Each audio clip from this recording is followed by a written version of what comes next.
Now I know that you guys have been waiting, and I know because the phone lines are like lit up. So, Tanaath, are you there? I am. Can you hear me? Yeah, I can hear you clearly, and I just want you to know, baby, they're waiting. As a matter of fact, I guess I should formally introduce you. I mean, everybody that's listening, know we have new listeners that don't know who you are. So for them, I'm just going to recap your bio. And okay. We also, and the first thing that I want to do before we get into, because I have a lot of questions for you that came to me via email, but I also have Abigail holding on in North Dakota, and she wants to come on and ask you a question. So we're going to put her on right away, right after I introduce you, right after I get through your bio, because she's graciously Before you do that, Vince, whatever it was you were saying to Tessa, I could not hear Tessa's side. I can only hear your voice. So if Abigail wants to ask me a question, they're going to need to find some way for me to be able to hear Abigail as well. Okay. Were you and now you just got really, really quiet. Okay. Yeah, because I was just looking at the producer. So because it's like, okay, well, yeah, but let me introduce you, and I'll bring her on and see if you can hear her. If not, then I will relate a question to you, because there shouldn't be an issue with that, because we didn't have one the last time that we had questions and answers with you via Skype. So, but that was calling in on a calling line for that last time. I thought we had you on via Skype. No, you had. I was calling using my Skype, but I was calling your landline. Oh, okay. All right. Well, let me formally introduce you. Tanaath is the creator and maintainer of SilverLegion.org. She is a human incarnated member of the Silver Legion, an organization of mostly non-physical light warriors based out of a higher layered realm. Tanaath is a spokesperson for the Silver Legion, authorized to speak to others living in this 3D reality. She lives life more or less like a normal human being for the most part. Chances are, if you met her on the street, you wouldn't notice anything different about her except for maybe the fact that she would be giving you a sunny smile. She's an honored guest and making her 6th appearance on the Talk with Vince show. We got Tanaath.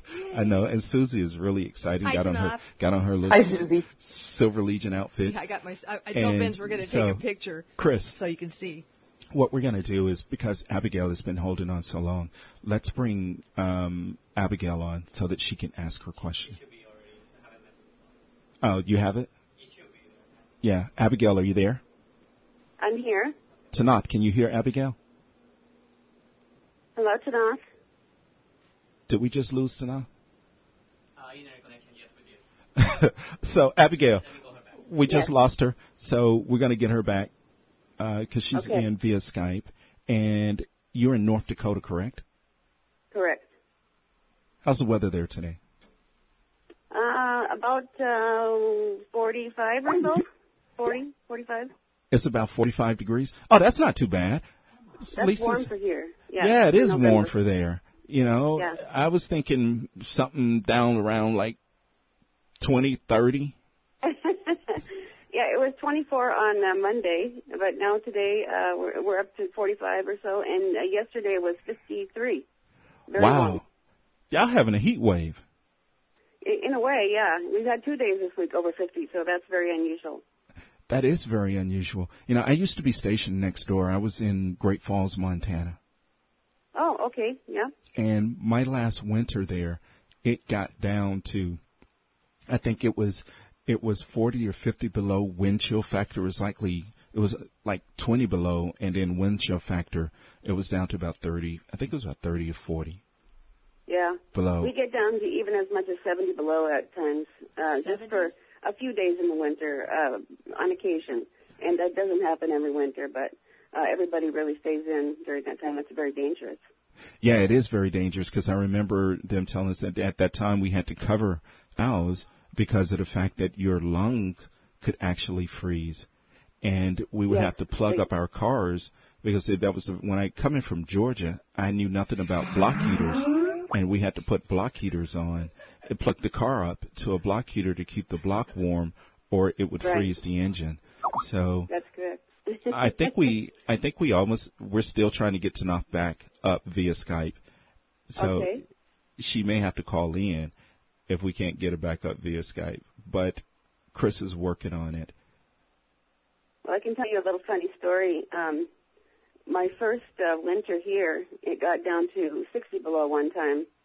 And I hadn't been in that kind of temperature before. And if you sneeze, it actually freezes out in midair. The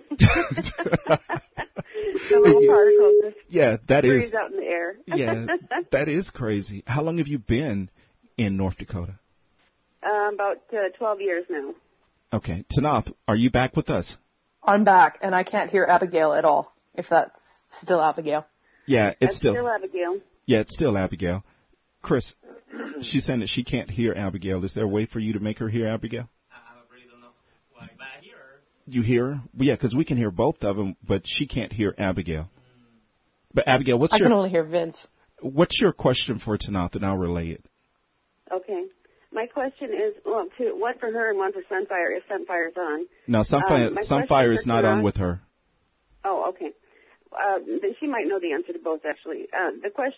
First question is, were the cylindrical-shaped vehicles that were traveling with ISON, were they the reptilians that were just involved in this recent skirmish? And if so, then that proves that they were of the negative. Okay, the second question would be, is that related in any way to the L-shaped craft that were identified by the Secure Team 10? Okay. Got it. You got it, Susie? Yeah, I think so. I was like, no, I don't do shorthand, so, I was like doing. Go ahead. Okay, so Tanaath, her question was, were the cylindrical-shaped crafts that were accompanying ISON related to the reptilians in the recent skirmish? And if so, they would be of the quote-unquote negative. And also, are the L-shaped craft related to the Secure Team 10? I hope that makes sense. The cylindrical-shaped craft dogging the ISON object are reptilian. They were not involved in the skirmish that Julian Wells relayed. And yes, indeed, I do have confirmation that skirmish occurred more or less as he described. The individual in contact with him is a Silver Legion officer.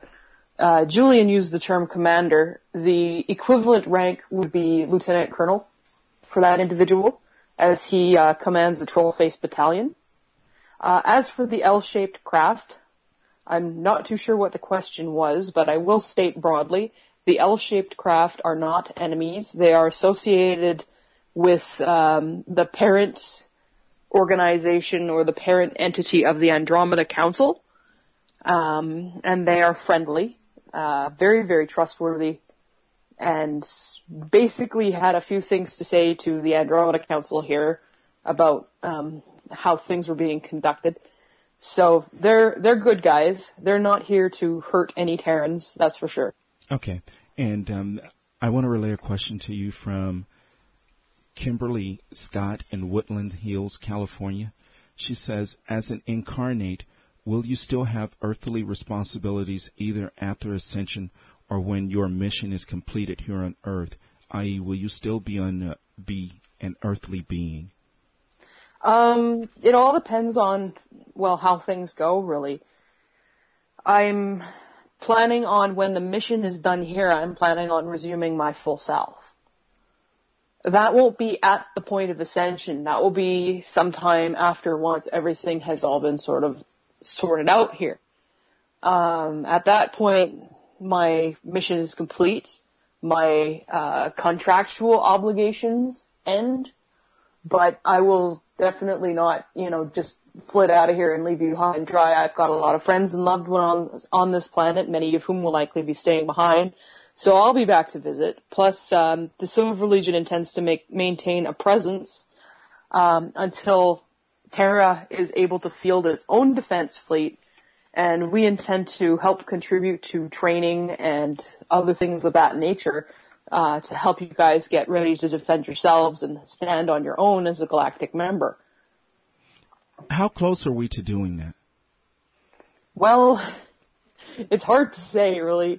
The information that we're getting indicates that, efforts are being made, but we're nowhere near able to be open in that. Likely that's something that's going to take place in the decades and centuries to come after Ascension. And, understand that your lifespans will be a lot longer by that point. So when I say centuries, you don't need to go, oh, I'll never see it then. Because you will. You might even be a participant, if that's what you choose. Yeah, can you imagine me as a pilot? Hell, I think I want to go become part of the Mars Defense Force or Saturn Defense Force or, I don't know, maybe some interstellar travel. I could handle that. I could be flying one of those little bitty spacecrafts. Yeah, there'll need to be, there's a need for, or there will be a need for pilots of all varieties, both small craft, crews and captains of larger craft, things like that. Training will be available to basically anybody who has the desire. Okay. I want to talk to you a little bit about what happened in the Philippines, because there's been speculation out there that maybe this thing was man-made or HAARP was involved. But one of the things that I think we have to understand is that where the Philippines lies on this planet, it is subjected to a lot of earthquakes and a lot of different storms just because of where it's located at. But one of the things that I wanted to ask you was, what is the Silver Legion's assessment of what happened there, and was there any outside involvement from the cabal or malevolent beings? Yes. It was an induced event. I mean, the initial beginnings of the hurricane may have been natural, but definitely there was outside intervention from negative groups with ill intentions. It was meant to extort. From what Hank has told me, because I did ask him specifically about the hurricane in the Philippines, and what I'm permitted to release is that it was an attempt to extort gold out of the government of the Philippines. Basically, the cabal believes that there's a lot of gold hidden in the Philippines, and we're attempting to extort that out of them. I guess they're running very, very short on funds. So... Yeah, because in order to maintain operations, they need money, and one of the ways to get that is to have gold, since the rest of the world is losing faith in this fiat currency, this magic zeros and ones made up by computers that don't actually represent anything. So yeah, it was an attempt to extort gold. Now the joke's on them. There's nothing there to extort. Right. But that doesn't help all of the people who were killed, who lost their homes, who are now short on food, water, who got injured, who've lost loved ones and are displaced and are in very dire straits. There were attempts made by our people to try to mitigate the hurricane, but mitigation does not mean much when so many people still suffered. No, it so it's a place that really needs everybody's help right now. It is. It does. It really does need our help. And let me ask you, because when you're dealing with natural tragedies, or in this case, natural with man-made induced properties into it to make it even bigger, and you're dealing with superstorms like Yolanda, is it a hard transition for those souls crossing over? No. I've been informed by somebody who has died over and over and over again and keeps coming back to repeat timelines that it's actually very painless. Right. And so do I mean that, because sometimes when you have a tragic event and people, and let me say this, is that whenever somebody is involved in an accident, or an accident is about to happen, and it's going to be very painful or very tragic, those individuals, that soul is snatched, spirit is snatched from the body prior to that event happening, so that they don't feel the shock and awe that the body goes through.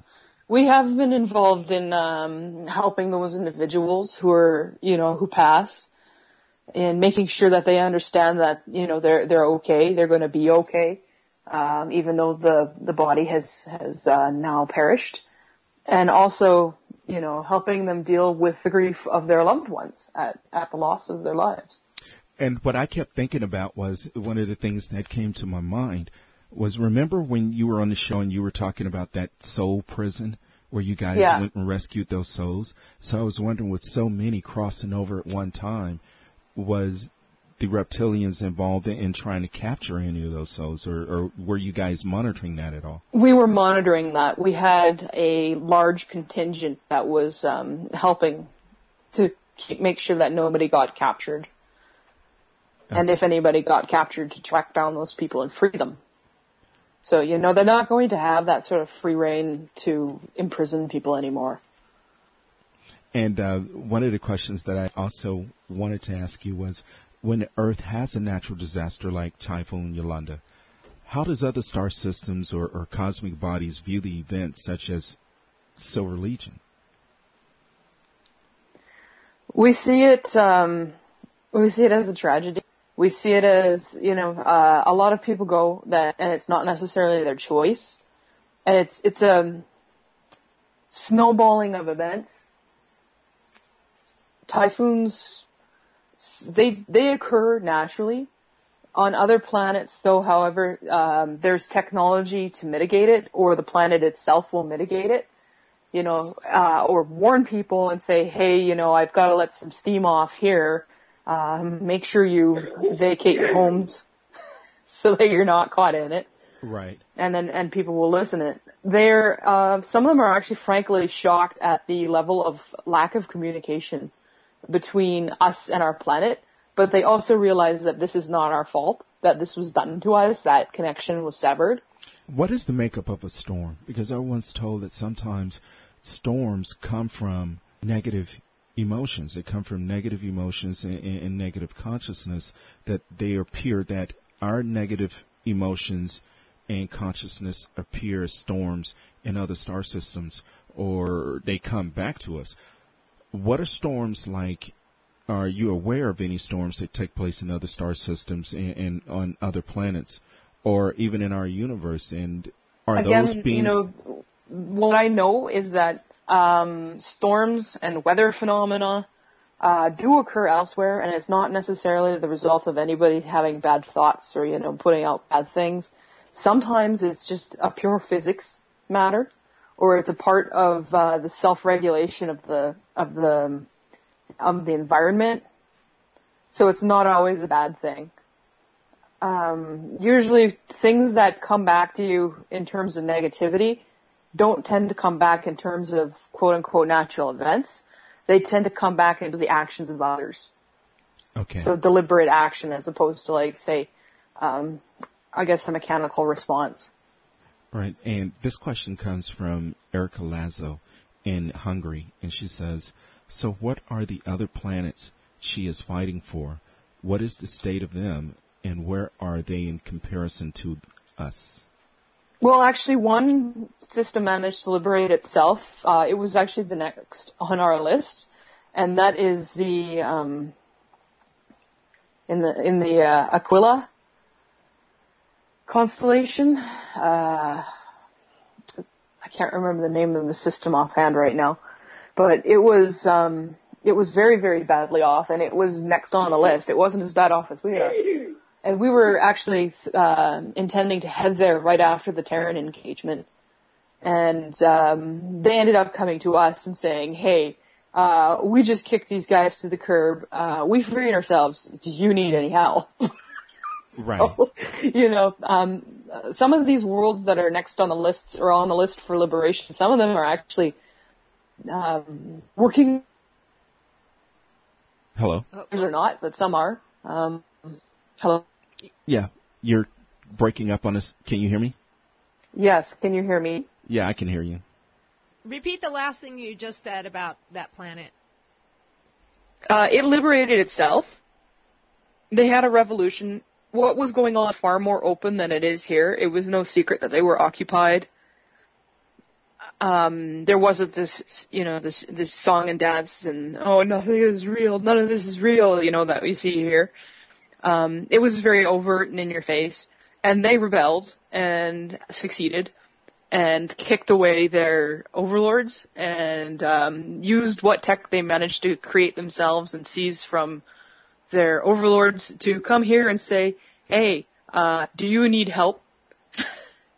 So because they're helping us now. That's what I was going to say. So, Tanaath, I'm just noticing, just from my standpoint, and being newly aware of everything that's been really going on, but I think I'm noticing a shift with this planet and the people on the planet in waking up, and I think it's kind of starting to speed up a little bit. What is your opinion on that? It is gaining momentum. We'd like to see it faster, obviously, but it's coming. It's happening, and we're still seeing things like I had a conversation. Actually, I'm calling from my Skype on my phone in my bedroom because we have guests here this weekend, and actually we were discussing with our guests, the state of awareness in the world and stuff like that. And we were discussing about how, everybody thinks that nobody else is awake because nobody ever talks about it until you get into a room and you start getting conversations like this and everybody realizes, oh my God, my brother's awake. I had no idea. Or my mom's awake. I had no idea. And I said to them, what really clued it in for me, I was having a conversation with my sister's in-laws last year, and my sister's in-laws are very, very normal Canadians. They're very salt of the earth type people, good people, working in blue collar professions, known for their quadding and partying and not necessarily known for having deep introspective discussions. And they started to tell me about the dangers of fluoride and chemtrails and about how everything is being controlled. And I'm sitting here thinking, okay, yeah, if these guys can be awake, anybody can be awake. Right. They may not look awake on the surface, but people are awake. So yes, consciousness is changing. Sooner or later, it's going to reach a threshold where it becomes obvious. But until then, you'll have a skewed perception because people still don't talk about it openly, and you don't know what's going on in another person's mind. Don't assume that everybody out there is sheeple. There might still be some sheeple left, but I'm saying that segment of the population is shrinking rapidly. It's just that people aren't talking about it because there's still a lot of stigma and fear. Yeah, and let me say something quickly. I want to say something to, first and foremost, I want to apologize because I know that I'm getting bombarded with messages from people that are having problems logging on because of the browser. And so I want to apologize for that, and we are going to get this interview up on YouTube. So there's going to be a lot. I know we're going to get blasted after this show because a lot of people are upset because of the fact that they can't get in, and they're sending me emails, but some are listening, and that's the reason why we have those holding on. One of the questions that I've just received via email that Samuel Wolf wants to ask you is, what is the difference between incarnates and, non-incarnates? For example, he says, my dad had a strong feeling when he first heard about the Pleiadians, but he still thinks he belongs to Terra. I, for myself, love this planet, but I always had problems with this society, and I'm not sure if I really belong here in the first place. Incarnate is usually a term that we reserve for somebody who's come here on a mission, specifically from another place. There's a lot of people who were born here from another place who aren't necessarily on a mission. Maybe they came for poops and giggles. Maybe they came for fun. Maybe they got trapped here and forgot who they were. They're technically incarnates, but they're not active as incarnates. And that might be someone like your dad who feels the kinship bond, but still recognizes that Earth is his home. To be an incarnate, you become of the planet. It's true what Julian Welch said, that anybody born on this planet becomes of Terra. And by being an incarnate, you have a unique link to Terra that non-incarnates up there do not share. Anybody born on this planet, incarnate or otherwise, has that link to Terra. You are of Terra. You are of this planet. Those of us who are on a mission don't intend to stay here permanently, though we'll probably always retain a bond and a love for this planet because of it. I know it, and I, for one, love Terra. His second question is, who's responsible for the crop circles, and what is their purpose? I'm fascinated by them since I first heard of them.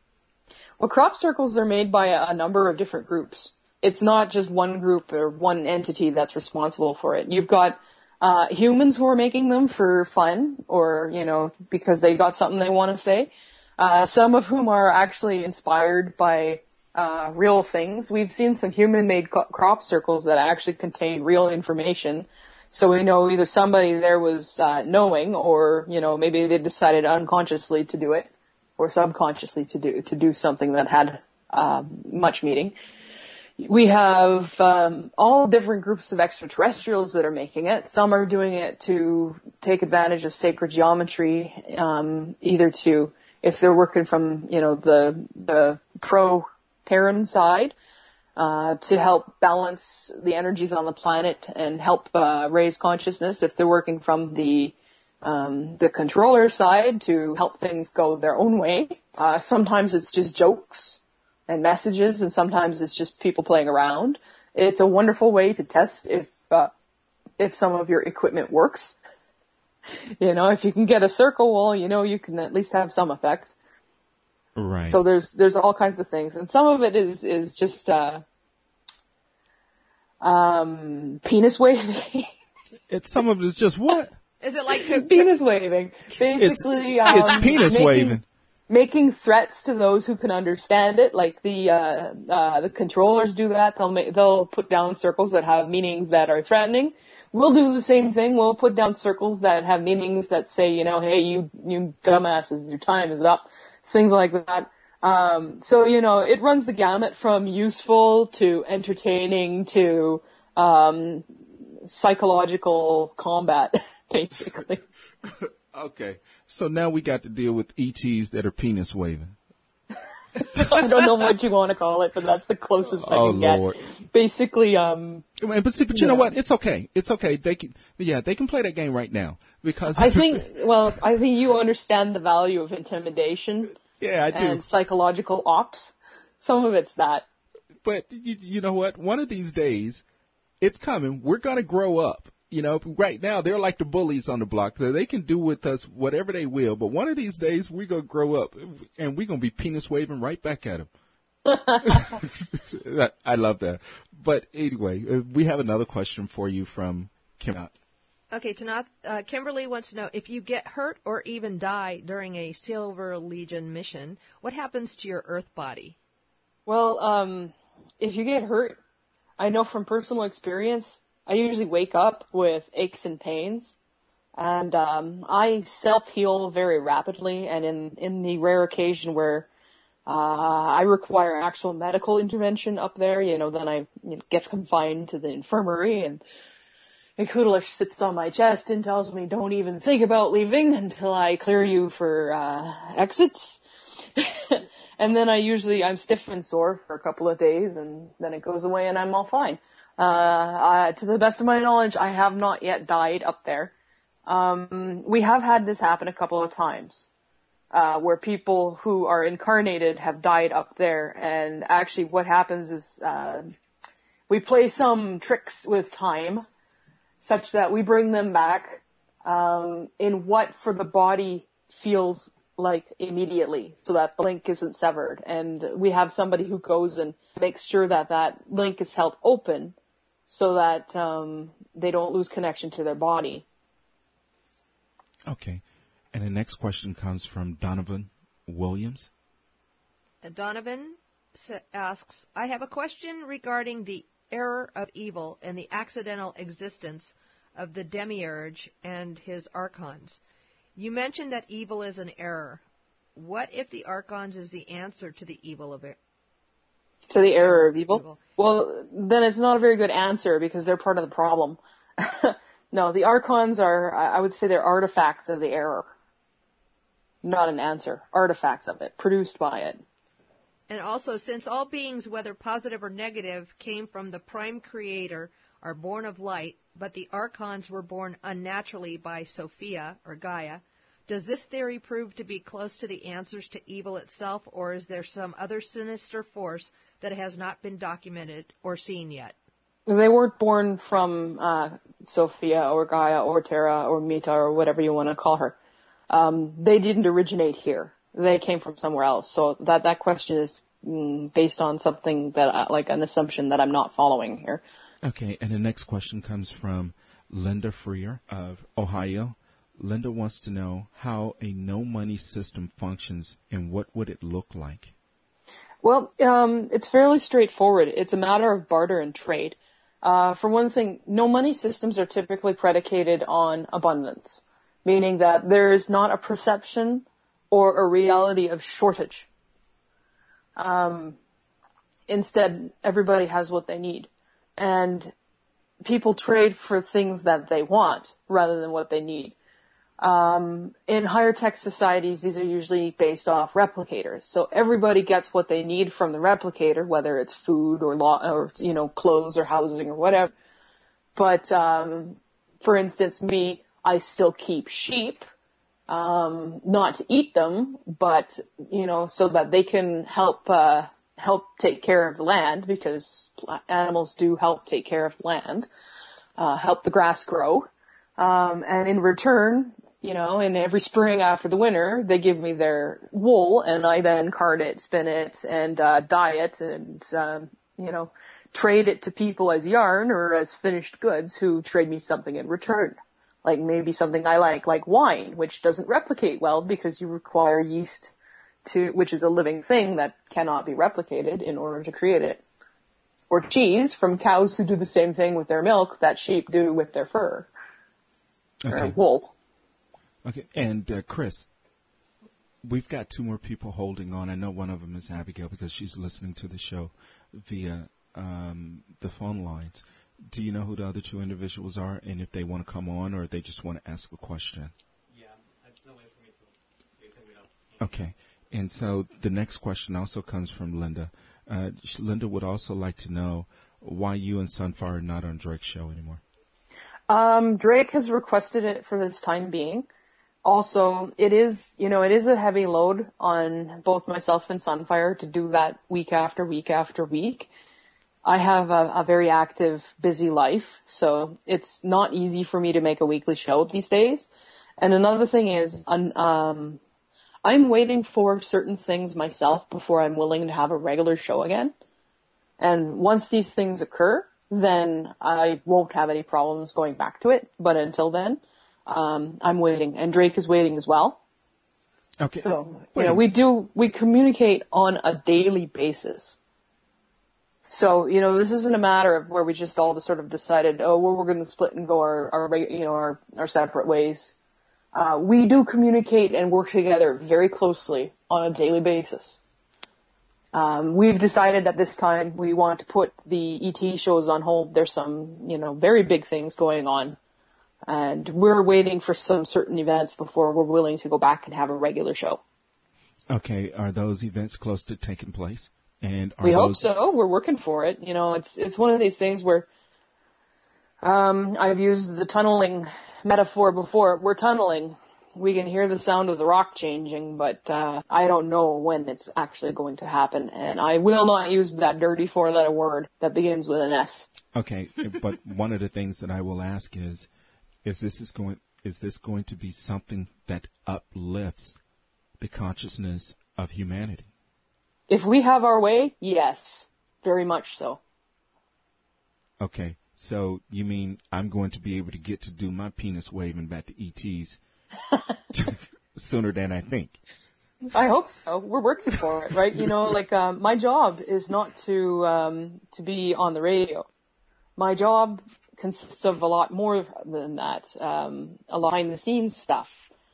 I am working every day on seeing the good future that we're all working towards come into fruition. Right. And the next question comes from TT. I don't know where TT is located at, but are black holes stargates or wormholes to other dimensions? You can use a black hole for travel if your ship has the correct technology on it. If your ship does not have the correct technology on it, you go in, you get crunched, and you get spit out a white hole somewhere as a whole bunch of unspecified matter ready to be turned into something else. Wait, you said a white hole? I wouldn't suggest attempting to use a black hole for travel or transferring to other places unless you know what you're doing.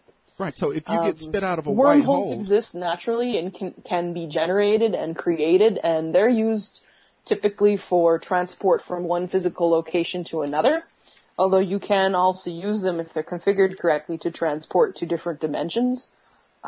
Typically not to different universes. For different universes, you need slightly different tech. Okay, let me ask you, you mentioned you get spit out of a white hole. Mm-hmm.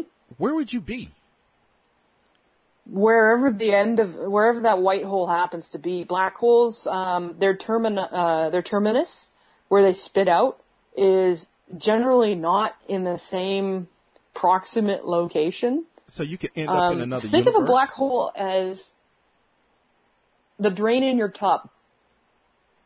But instead of it coming out as dirty water in the sewer, it's coming out clean water in a lake somewhere with no space in between. The water leaves your tub through the drain, all dirty and yucky and whatever it is, and gets spat out as pure water, running down a mountainside somewhere that's completely not anywhere tied or, you wouldn't even guess it to be the same connection, but it is. Okay, we're going to give you a chance to take a short break, and we're going to see if we can get some of these browser issues cleared up. And so we're going to come back to you at the top of the hour. And I want to dedicate this song to the people of the Philippines. But Tanaath, before you go, we're coming up on our Thanksgiving. And I remember, I think the last time I talked to you, you guys were having your Thanksgiving, right? Mm-hmm. Now, what was it that you were supposed to fix or you didn't fix and take over there? I know you were kind of slacking the last time I talked to you about this Thanksgiving thing. Remember? I was like, well, what are you going to cook and take over there? Remember that? I made the gravy, and it was delicious. Oh, I know that you were kind of getting off easy. I remember that. Yeah. Normally, I'm the one who cooks the turkey, but this time it was my mother who cooked the turkey. But, my pregnant sister-in-law was sick that day and could not come because it did involve travel out of the city. And she's getting very close to due date. Oh, is she? So yeah, she could not come, and she missed Thanksgiving, and she was really sad about that. So I said to her, well, we got a turkey, and when you're feeling better, we can cook it. And she said, oh great, how about Saturday? So actually the very week after Thanksgiving, I ended up cooking a turkey anyway. Oh, is that right? Yeah, it was delicious. Listen, here's what you got to do. You've got to, first and foremost, you need to write a book, or you probably need to start an advice column. But you also need to put together your little Tanaath's cookbook, because people don't know. You can throw down, because you sent me a recipe for some barbecue sauce that was excellent. So people need to know that, yeah, you know how to throw down too, so you can teach them how to cook. But we're going to give you a chance. Yeah, we're going to give you a chance to go get some water and take a break, and we're going to come back to you at the top of the hour. And again, thank you so much for being on. You guys are on the Tanaath Show with Vince. Come on, come on, come on, love and talk to me. I really wanna be Can I talk to you? I know you. Come and talk to me. Oh, I really wanna be Can I talk to you? Vegas Altnet Radio. Welcome back to the Talk with Vince Show. I'm your host, Vince Martin, along with the lovely Susie, me, you shoot baby Smith, and we're on with our very special guest, Tanaath. And I know I know. I am getting blasted because of this stupid browser. So Yeah, I'm hearing a lot of feedback. Sunfire has mentioned that a lot of people are like on the Facebook are reporting being unable to connect. Yeah. Some people who I Skype with regularly are unable to connect. It's yeah, pretty. I take it you don't normally have this kind of problem. No, I don't. But you know what? Honestly, I don't go on the page, so therefore. But I know that it's been an issue in the past, and I think that they have to do what it is that whenever I've brought it to their attention, they always say it's the browser that you're using. It's Google Chrome. Or you have to go up and you have to download this. No, I think it's an issue that they need to fix, or I'll be moving on. Well, I think the next time what we're going to do is that the next time we have you on, and I think what I'm just going to start doing, period, is I'm just going to start you streaming the show. I've got the YouTube channel. I just don't use it. So. Well, I just wanted to make a statement that I was unable to hear the show live before I started co-hosting. And when I stopped and actually read the pop-up that occurs when I tried to listen live, I'm pretty techy, but even some stuff kind of, I'm not going to touch that. I don't want to click that. But if there's somebody that's not where I am, technical-wise, computer-wise. Yeah, it's going to be difficult. Yeah, it's really if you don't know the Google dashboard and where to go find the menu and the extensions, and then when you finally get it and you install this extension, it says, by clicking this, you are allowing Google to have access to everything on your computer or something like that. I'm like, oh, hell no. And I forget about it, Yeah, you might want to switch to a different plugin that doesn't do that. Trample all over people's privacy. Right. Okay, yeah, and so we'll get this up. We'll get the archive up as soon as possible. And, hell, I guess I'm going to have to actually put something up on my YouTube channel. I guess I have to put this interview up on my YouTube channel. And, Tantarum, when he has the opportunity, does YouTube all of the shows that I do. Yeah, he does, and he has my permission to do this one too. Yeah, so. And it's, I prefer to have, provided that there's not any hostile edits made, prefer to have multiple copies, because as we saw with the kitty cat incident with Denise Redneur of Universal Voice, if you've only got a couple copies of something and there's no duplication, well, all you need is one bad key, knock over a hard drive and you lose it all. So, right. And so in the show, I'm never going to say to somebody, no, you don't have the right to post an unedited version of my shows. Right. I encourage the people I do interviews with to make a unedited free copy available for download, or for, if they don't want to stream, I can understand that because there's different costs involved with doing so, but at least make a copy available in MP3 form or in some form that people can get without paying money, because I don't believe that this information should be put behind a paywall. Right, I understand that. And I think what we're going to do is start you streaming to YouTube, so that means Susie going to have to come in here sexy every Saturday. God. So that she can look into the camera, because I'm not looking into no camera. Me neither. Yeah, so put the camera right there in her face, so that's what they'll be looking at all day long. So she's going to have to put on, because she just got out of the little Fright Dome thing where she had to wear this little red negligee and whatever it was. And so she's going to have to put on a little red negligee. I will not. And put on her little makeup, and so that way she can be beautiful, because people like looking at beautiful people. So we're going to put the pretty people on the camera, and then we're going to conduct the interview. That's what we're going to do. But getting back to this so that we can move on with the flow, because we do have people that are listening. Some have been able to get in. This comes from TT also. And T is one of the ones that just hit me up. And he just said, Huh? You just said, okay. Yeah, we're emailing Okay, the TT technical says, advisor right now. who are the Cassiopeans? Are they considered positives, negatives, or neutrals? There is a positive reptilian species, I believe, at Cassiopeia. They're blue, and they're not at all related to the Draco or the Hydra. And they're actually fairly friendly. They're blue? They're blue. Oh, okay, cool. So they must Varying shades of blue. So they must. Oh, okay. So the movie Avatar, would the inhabitants of that planet, I forget the name of the planet on that, but do you think there's some truth behind that movie with regards to... Oh, of course there is. I don't know if Pandora and the Na'vi are in this universe, but, you know, anything represented as fiction exists somewhere.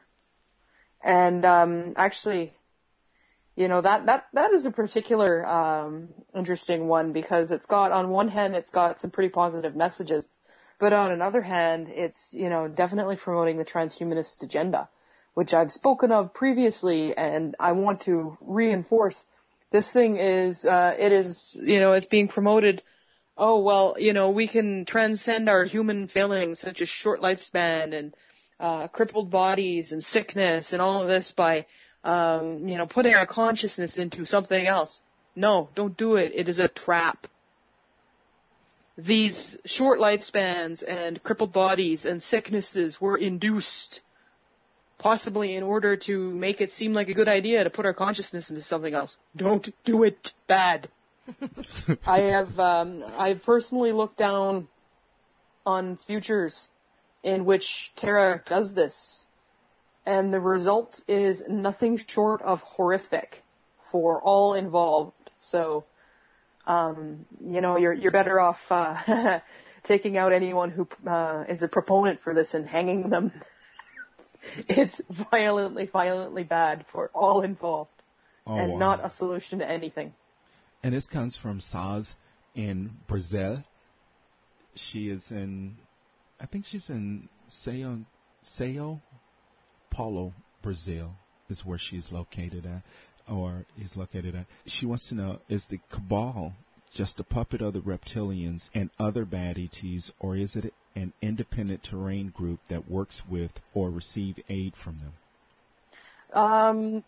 The cabal trace their origins to what they believe of as godly bloodlines, but are actually hostile, negative, extraterrestrial bloodlines. They are hybrids of reptilians and humans. That said, there have been other races involved with them. They consider themselves independent. You know, there's so many factions involved here. There's factions within the cabal. There's factions within, like, there's different negative ET factions that have been involved with them. It's a very complex situation. So it's hard to give a straight answer to that, because there is no straight answer. It's a mixed up circumstance. Yes, they've accepted aid from numerous different groups. Yes, some of them think that they're operating independently, while others, you know, are working with what they acknowledge as a greater power or greater than themselves.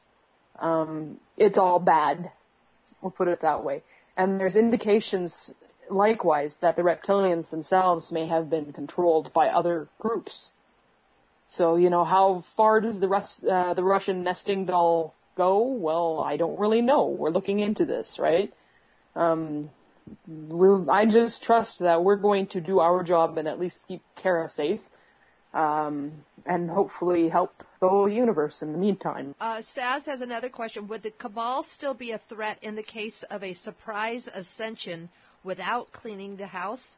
If the answer is yes, how big of a threat? Yes, they'd still be a threat. Now they would be, how big a threat would be, I guess, roughly dependent on how much they'd be able to transport that off planet.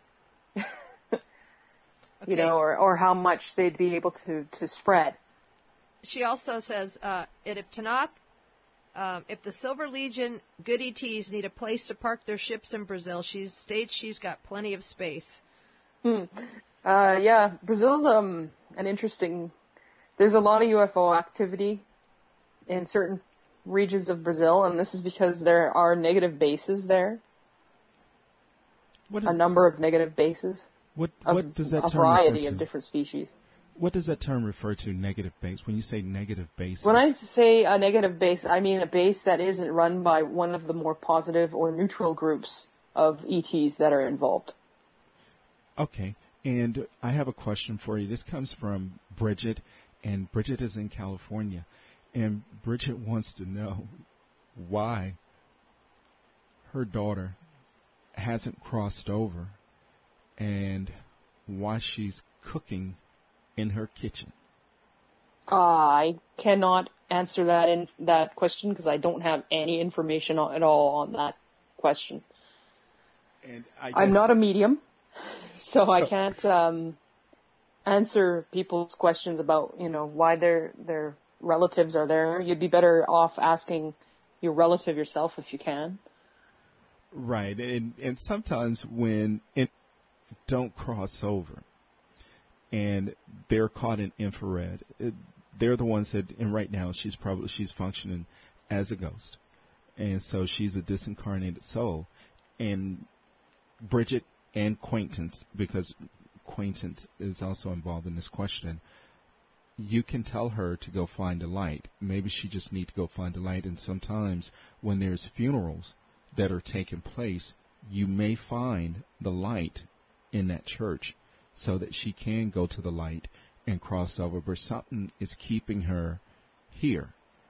Maybe she's got something that she feels she needs to do still. Yeah, that's. Or maybe what you're looking at is, Sunfire might be a better one to ask, because Sunfire has years as a professional paranormal investigator. And, she might conclude that this is a residual and not a matter of the spirit or entity has not crossed over, but there's some strong imprint of energy. If you see a ghost doing the same thing over and over again with no change, it's likely an imprint rather than that ghost actually being literally there. It's like an energetic imprint. Like a recording of a moment in time that keeps playing over and over again. Yeah. And especially if it doesn't acknowledge anything outside of its replay, that's when you really know you got an imprint. Okay, and one of the things that, actually, in actuality, what you should do is that you should bring Sunfire on the show, or have Sunfire come on the show. And one of the things that I would like for you to do right now is tell people to stop beating her up. Yeah, none of us are perfect, but hey, No, I think what it is that, and God bless them, because of the fact that, you have a lot of followers. And one of the things that they need to understand is that sometimes you like to interact with Drake and with Sunfire. But see, it's just like when you come on my show, people only want to hear you. That's all they want to hear. But I think what probably you could ease some of that if you just let them know that, hey, listen, when you're on with Sunfire or you on with Drake, it's because you've asked them to be on with you so that they could provide you guys get more knowledge, more wisdom, and a lot more information. And exactly. So I'm not like Drake. I can't monologue for 2 hours. Right. I need some input to play off of. Yeah, so that way that they quit beating her up, because I know she, and they complain about him too for doing exactly what they're trying to ask me to do. Right, because no. And they complain if they interrupt you, but they have to ask you a question, just like we have to ask you questions. Sometimes you have to stop you and say, hey, listen, because you'll say something, and I was like, well, okay, I want to know, just like when you mentioned being discarded out of going through the black hole and being discarded out of a white hole. That's a term that we had not heard. So I have to stop and say, hey, listen, can you explain that? And I think when we do that, people take it as you being interrupted, but I think you probably should let them know that you like interacting with Drake and Sunfire, and that you do bring them on. And, just like the time when you came on my show, you brought Drake on with you so that they would get a lot more information. Mm-hmm. I think poor Drake maybe feels a little squelched by us two ladies at times, because we can, the two of us can talk for 3 hours, and poor Drake, all he gets is a yep. And okay, so let's get back into these questions, because one of the things that I wanted to ask you is, I wanted to know, how would you assess the state of affairs in the world today? I mean, are we on a path of enlightenment, or being sucked into a much more sinister consciousness as the cabal try to fulfill their prophecy? I would say that we're breaking out. I mean, the closer we get, I'm noticing that it's very, very difficult, and increasingly more difficult, to get reliable information about anything going on whatsoever. Like, it is just difficult to get accurate, reliable information. And it's an ongoing and worsening trend. And it's like it's the radio static before the program comes on, almost like. So we're not particularly worried about this. We know that it's going to get increasingly difficult to get accurate information, but that is not an invitation to freak out. It's very important that even if you're not hearing what's going on, that you continue to work whatever your portion is towards contributing towards success. You continue to do that, even if you're not getting the feedback from other sources or other groups, or, even if you don't know whether anybody in Syria is still left alive, or whether it's all a lie coming out of there, or what's going on in the Philippines. It's important to continue to do your part, no matter what. And this is something I've struggled with myself, and finally, came to that realization that doesn't matter what's going on elsewhere, I still got to do my job. Okay. So, we're seeing a lot of that, and, people will look at it and say, oh, everything's going bad, but no, it is the fog of war, and it's always worst right before something breaks, and when it breaks all of a sudden. It's very, it's almost shocking when it happens, because it seems, after that fog of war, it's so unexpected to have clarity. It's, like going from Beijing and at its most polluted to, the crisp mountain air of Canada when they haven't been spraying. That's funny. That really is. So, Tanaath, in terms of Earth, what is the greatest challenge facing the Silver Legion at this moment? Again, it's this, I guess you could call the fog of war the static. It's affecting not just information here on the ground, but up there as well. And also just, it can be frustrating to do all this work without getting, feedback. And I don't mean feedback in terms of people saying, oh, thank you, Silver Legion, but feedback in terms of being able to see our results in a clear way. It's frustrating when you don't have that. But again, it's nose to the grindstone and do our job, and keep to, if not precisely the plan, then as close to it as possible. Do you think that you were just talking about the how people get frustrated with the times that you and Sunfire and Drake have had your shows, and they're kind of picking you apart. But I think that it's more of an intuitive thing for every person. Mm-hmm. And I think when people aren't in tune with their intuition, that's where you're going to have the grasping at straws, the latching on to somebody's every word, because that's going to be like their savior, because they're not going within and tuning into themselves.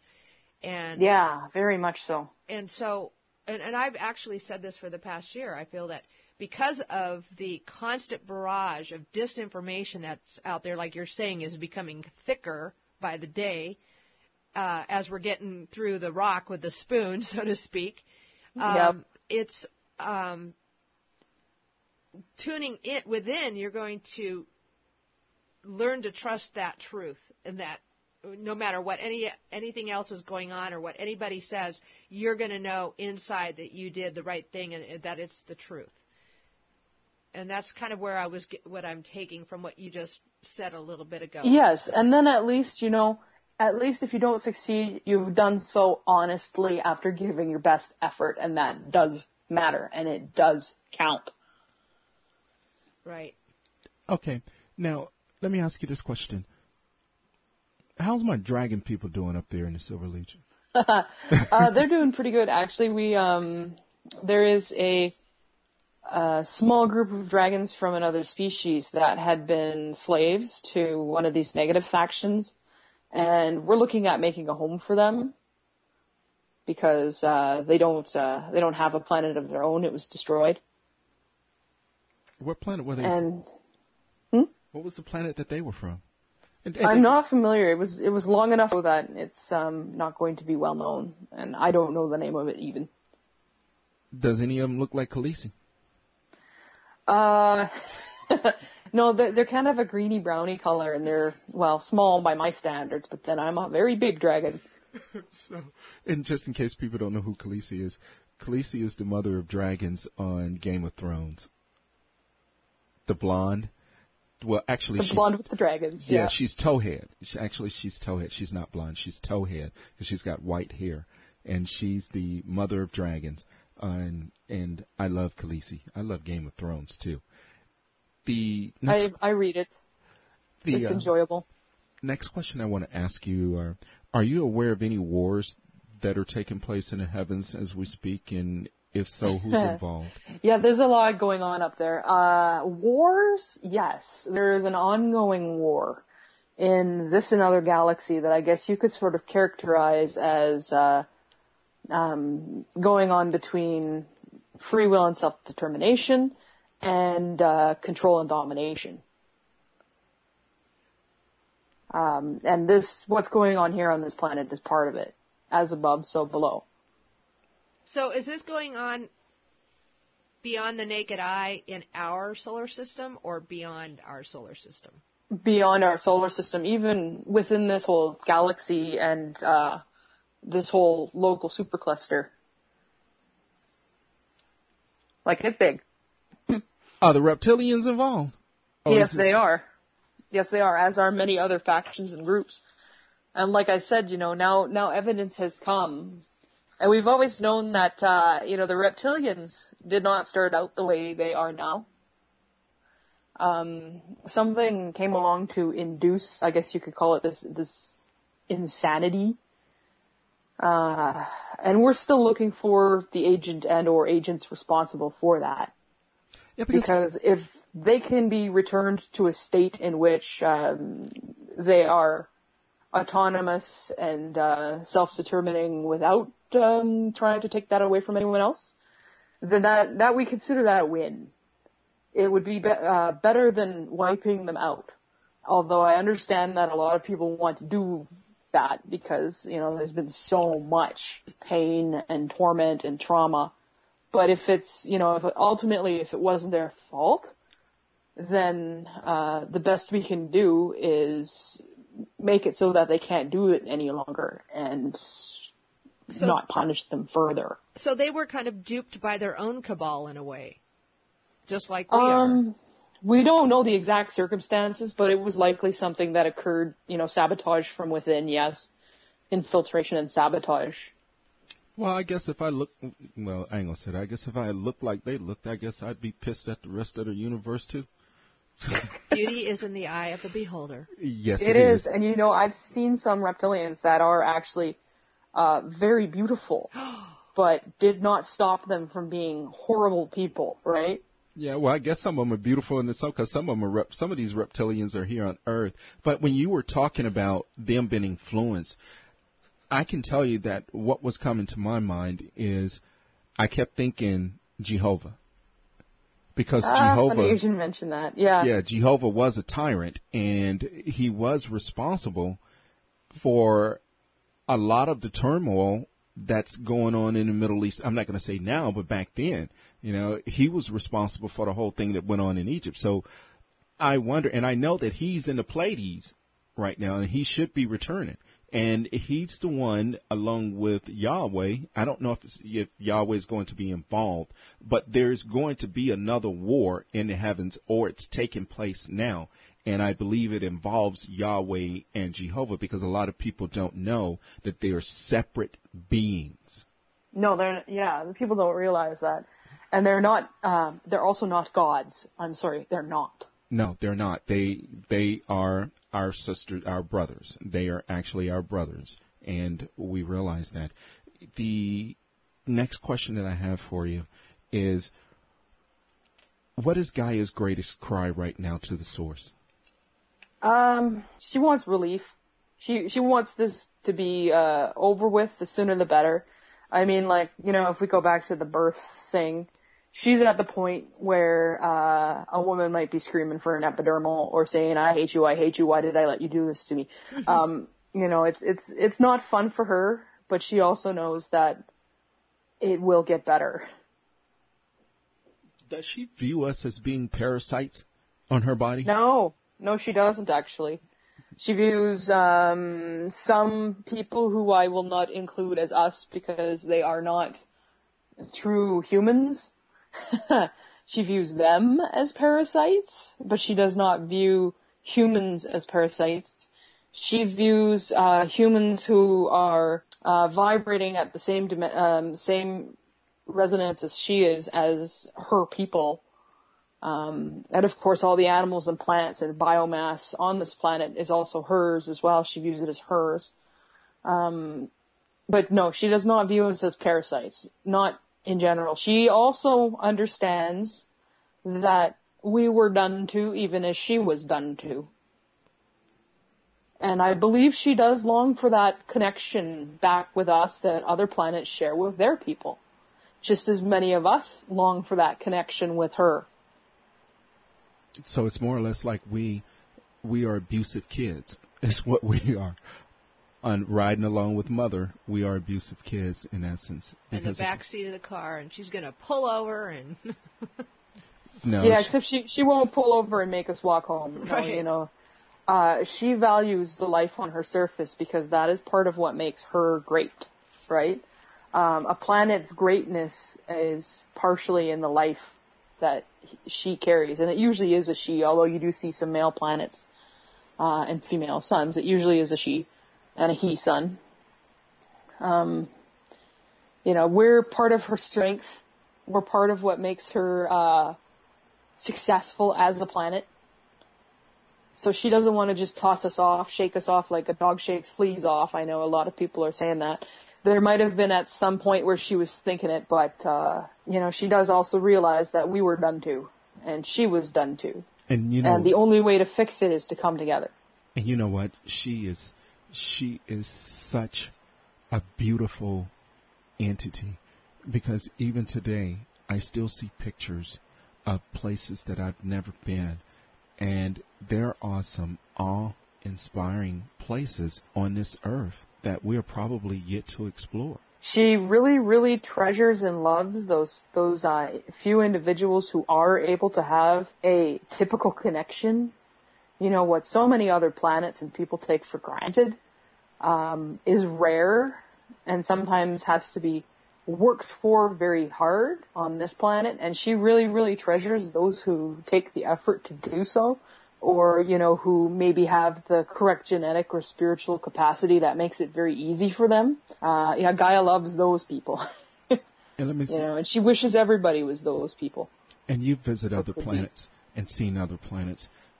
Let people know just how special she is. Because from what I understand, we're probably one of a handful of planets, or maybe the only planet where the photosynthesis green is seen, because not a lot of planets have a yellow sun. We have a yellow sun, which creates green. That's not quite true. You see it all over the place, different colors. Some places are orange, some places are purple or red or blue, we're not the only green planet out there. A handful. There's not that many. There's not that many where. Oh, honey, there's a lot of yellow suns, and actually our sun isn't yellow anymore. It's white. But how is she in relation to other planets? How would you classify her? I'd classify her as a junior high student about to graduate to senior high. Okay. Tanaath, we had Bill Sneblin on, who has interviewed in DVD series Interview with an Ex-Vampire. He mentioned a dream he had about being in a Temple of Doom on one of Saturn's moons. After he was sacrificed to what he described as benevolent being, who switched to demonic malevolent being, he was sent back to Earth in a fireball and landed on his front lawn. The following day, he awoke from what he thought was a dream and found a burnt spot on his lawn. Are you aware of any temples of doom or any structures on Saturn or its moons? Saturn and its moons are not exactly known for being friendly, so it's entirely possible. We have seen involvement with a particular cult. I don't know if I'm permitted to disclose the nature of that cult or its name. But yes, Saturn and its satellites have been implicated in those involvements. I would seriously question the benevolence of anything accepting a sacrifice. I don't know what he meant by a benevolent being, because if it's taking a sacrifice, it sure ain't. It was initially he was like enticed, and it seemed very friendly, and then it changed on him. Wasn't that right, Vince? Yeah, here's how he described it. He described going to this temple to where these people looked to be zombie-like, and there was this benevolent being who almost looked angelic sitting up in his chair. And as he came closer to him, he changed and became demonic to where he almost looked like, what's that thing, Batmosphere or whatever it's called? And he changed into like a demon.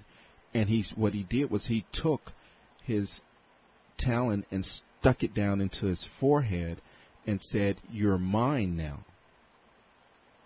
He was involved in a vampire culture, but he said that he was dreaming and he thought he was having an out-of-body experience, and he was sent back to Earth in this fireball. I think he was. And but the next day when he got up, the lawn was I suspect that burnt. it was more than just a dream. We'll put it that way. Yeah, and he actually. He said that there was another ceremony that took place to where what he described as sacrificed or sold his soul to the devil. And he said the reason why people do that or take on. I'm sorry, I'm having some attenuation of this signal. Hello? Hello? Hello? Did we lose her?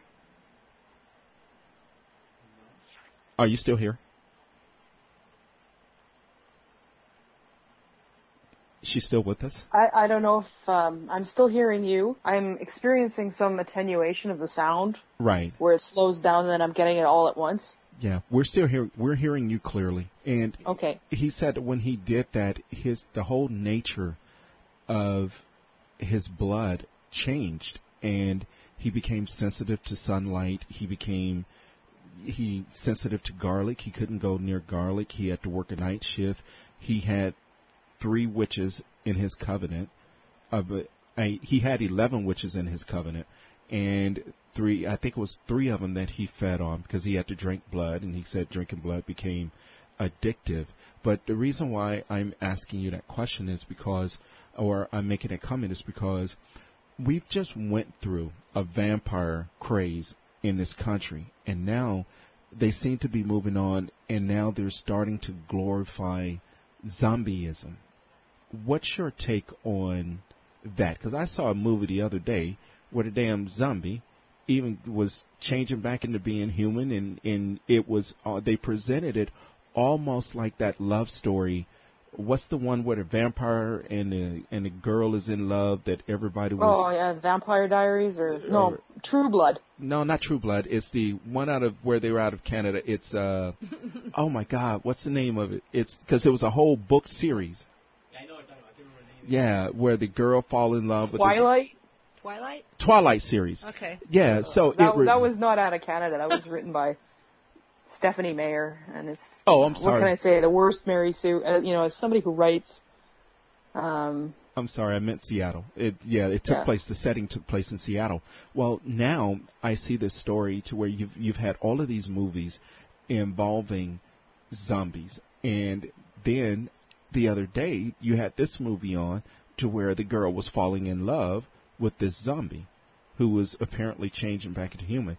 And I'm bringing this up. Glorification of mindlessness? Gee, I wonder. Yeah, I wonder. And so I wonder, what's your take on what's going on with this zombieism? Is it just Hollywood trying to strike while the iron is hot, or is it I think there's probably some agenda that somebody somewhere is, or some people somewhere are trying to push.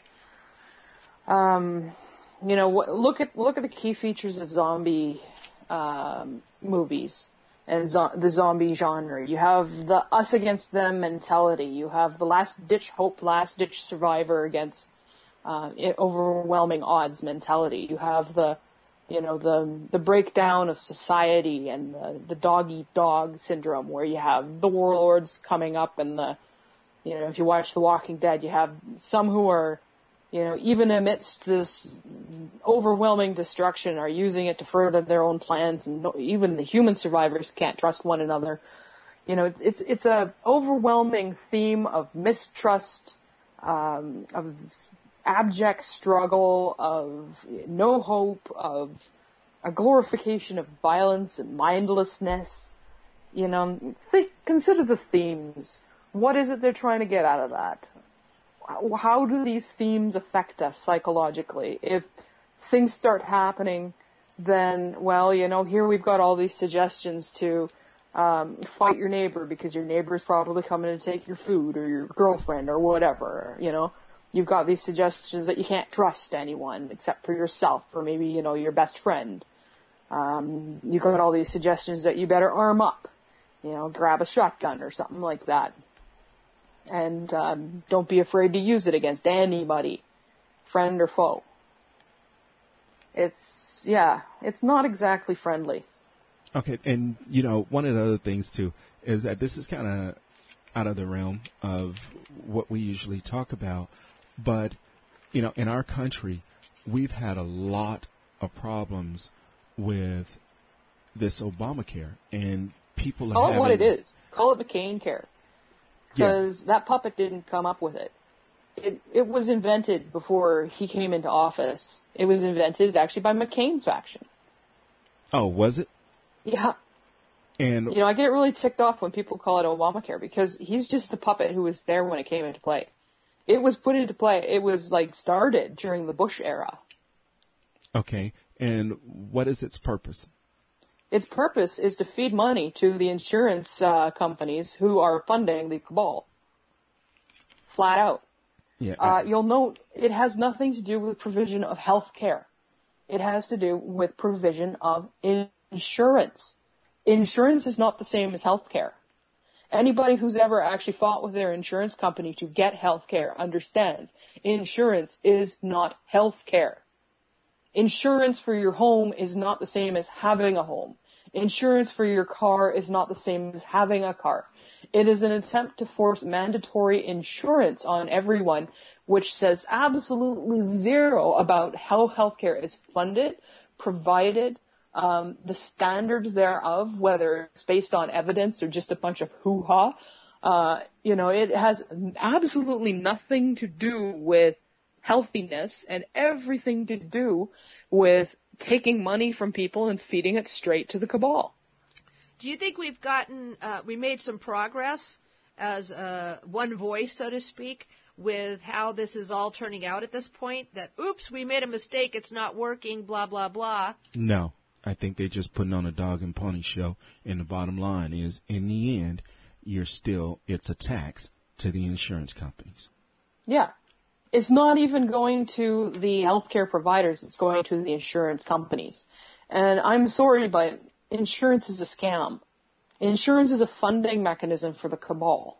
Yeah, it really is. It most, I have to agree with you on that. And one of the things that I need to ask you is, has your mission changed with the Silver Legion?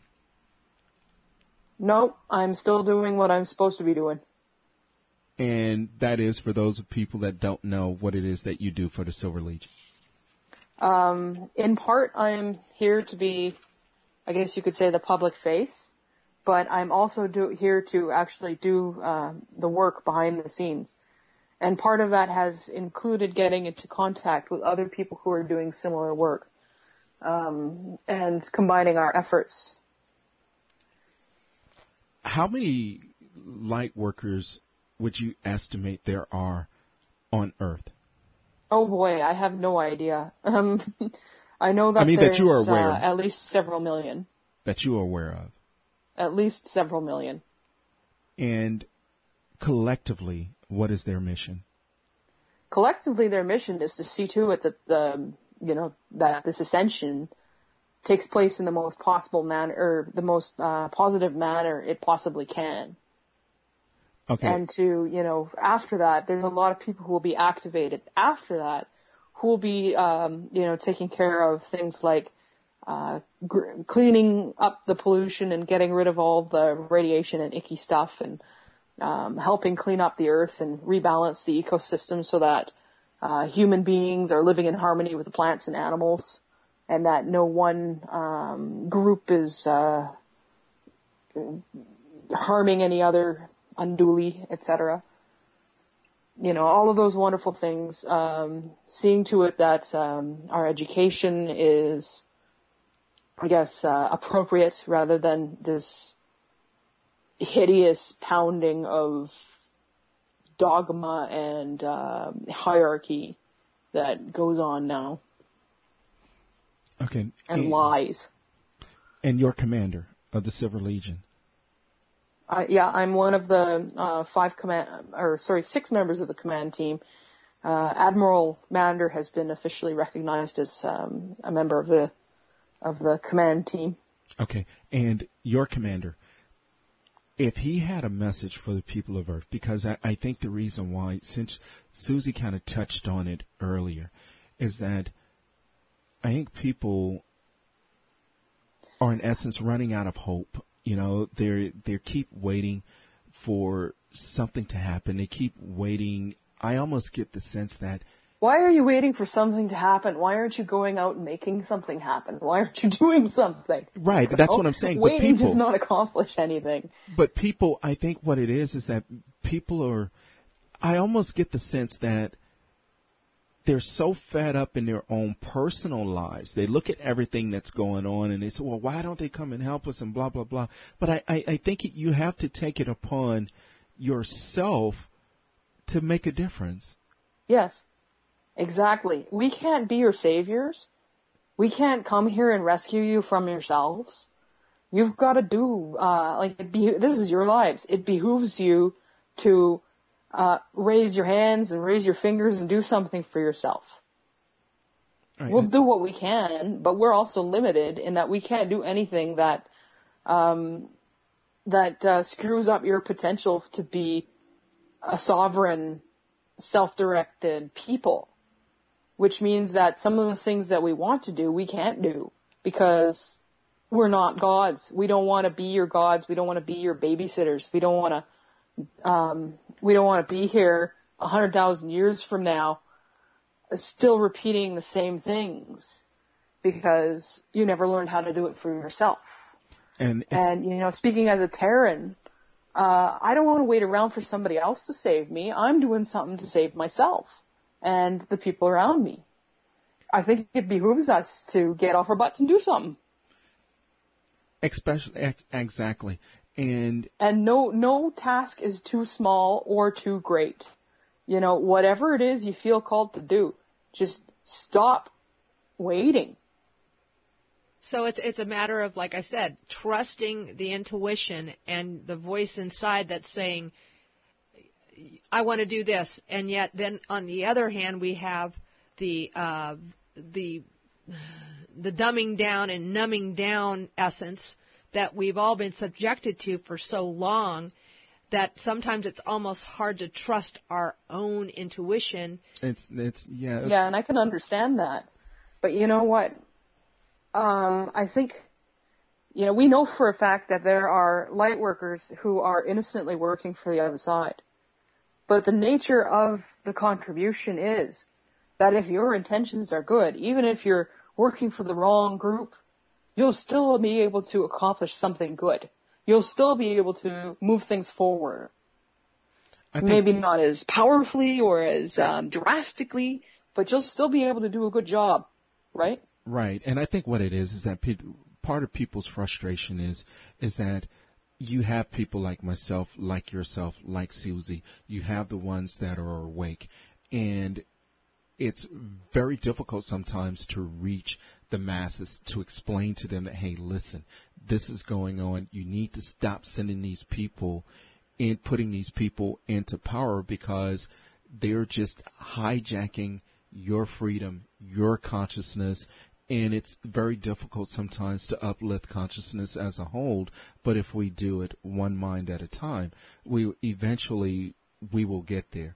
One of the next question that I have for you is... Well, before you do that, I want to mention to people, there is one thing that you can get involved with. Anyway, if you're feeling called to it, to get involved in the reform of the justice system and the development, especially in the United States, the development of the citizens' grand jury.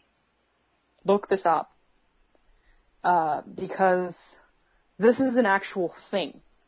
And, I've listened to Drake talk about it a lot. And, while the guest speaker that he had, there's things I differ on. In terms of judicial reform and in terms of remaking the system from the inside in such a way that it can't be easily co-opted by, if you'll forgive a juvenile concept, the bad guys. This is more effective than a violent revolution. They've been trying to, the cabal has been trying to push us into a violent revolution because those fail. And because they can easily co-opt those. Something that has a legal basis that they can't actually use their own tricks to argue against, like a citizen's grand jury, has a lot of power. It needs people to make it work. Actually. And, if you're from a country not of the United States like me and you've got some information or experience on the legal system, see how something similar can be created in your country. This is one thing that some people could get involved in. And the militias, that's another thing. Militias aren't there to shoot them up. Militias are there to, say for instance you have something like a bad snowstorm or a hurricane. Militias are of the community and they're there to help. We don't need empire armies, but we do need military forces that are capable of providing disaster relief, for instance. So it's kind of like, we're going to take the law into our own hands because you guys aren't doing it. Yes, but it will be a law. There will be a basis for it besides, something other than I just don't like the way you look or I just don't like the way you do things. Common law is natural law, and, whether you want to base it on, say it's based off, God's law or whatever, natural law is universal law. It doesn't need to be handed to you from a higher source. It's predicated on the notion that only things that have a victim are a crime. Okay, we've got about 30 seconds left. I want to really thank you for being on the show again, and I apologize to all of those individuals that were not able to listen because of the browser issues that we're having, but we're going to get the archive up as soon as we possibly can. Tanaath, what's your parting message to the people? Once again, no fear. And, if you're tired of waiting, start doing what you can to move things forward quicker. Whatever it is that occurs to you, just make sure that it's constructive and not destructive, because destructive actions won't move you ahead any farther. Thank you. Thank you. I also wonder if the cabal had any issue. The cabal messing with our browser today, man? That's okay. They were trying to stop your message, but we're going to get it out anyway. I want to thank you so much for coming on my show again. I want to say how much we love you. You guys out there, have a great week. And again, we apologize for doing this. Tanaath, I got you, babe. Hopefully the book is on the way. You should be getting it here pretty soon. All right. Thank you. And go enjoy those relatives now. Yep, it was unexpected, but not unwelcome. That's okay. Tell them to have a drink for me on you.